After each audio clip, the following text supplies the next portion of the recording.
आज मैं एक माँ की तड़पती हुई आत्मा की दर्द भरी कहानी सुनाने जा रही हूँ। सर्दियों के मौसम में एक बूढ़ी औरत अपने घर के कोने में ठंडे से तड़प रही थी। बहुत समय पहले उसके पति का देहांत हो गया था। घर में एक छोटा बेटा था। उस बेटे के उज्जवल भविष्य के लिए उस माँ ने लोगों के घर जा जाकर काम किया। काम करते करते बहुत थक जाती थी, लेकिन फिर भी आराम नहीं करती थी और हमेशा एक बात याद करके फिर काम में लग जाती थी कि जिस दिन उसका बेटा लायक हो जाएगा और कमाने लग जाएगा, उसी दिन आराम करेगी। देखते देखते समय बीतता गया और माँ बूढ़ी भी हो गई और उसके बाद बेटे को एक अच्छी नौकरी मिल गई और कुछ समय बाद बेटे की शादी भी हो गया और एक बच्चा भी हो गया।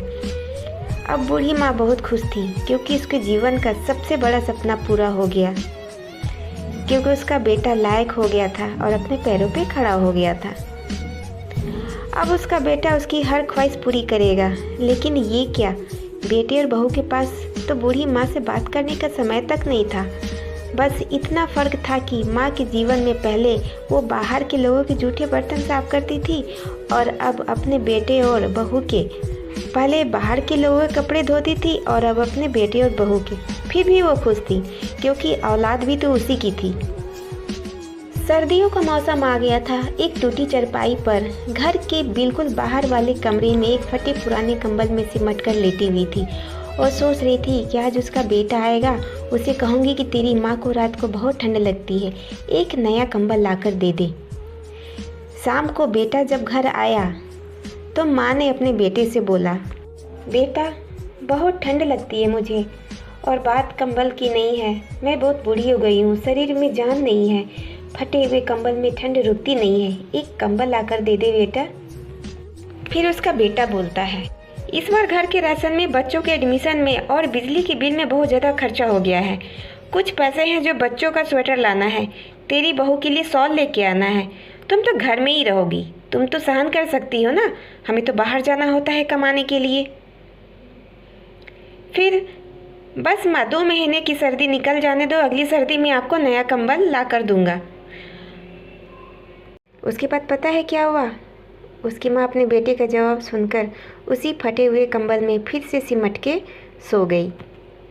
अगली सुबह हुई तो माँ इस दुनिया में नहीं थी। माँ की ठंड के कारण मृत्यु हो चुकी थी। बेटे ने सभी को खबर कर दी, कहा कि माँ अब इस दुनिया में नहीं रही। सब रिश्तेदार, दोस्त, पड़ोसी सब इकट्ठे हो गए। बेटे ने अपनी माँ की अंतिम यात्रा में कोई कमी नहीं छोड़ी। माँ की बहुत अच्छी अर्थी सजाई थी, बहुत महंगा शॉल माँ को ओढ़ाया था। सारी दुनिया अंतिम संस्कार को देखकर कह रही थी कि हमें भी हर जन्म में ऐसा ही बेटा देना। मगर उन लोगों को क्या पता था कि मरने के बाद भी एक माँ ठंड से तड़प रही थी, सिर्फ एक कंबल के लिए, सिर्फ एक कंबल के लिए। दोस्तों, आपके माँ बाप अगर आपके साथ हैं तो आप बहुत भाग्यशाली हैं। आज आप अपने जीवन में जो कुछ भी हो, उन्हीं की मेहनत और लगन की वजह से हो। जीते जी अपने माता पिता की सेवा करना ही आपका पहला कर्तव्य है। तो दोस्तों, आज की यह कहानी आपको कैसी लगी? अगर मेरी कहानी पसंद आई हो तो प्लीज़ मेरे चैनल को सब्सक्राइब ज़रूर कीजिएगा और मेरे वीडियो को लाइक ज़रूर कीजिएगा। Thank you.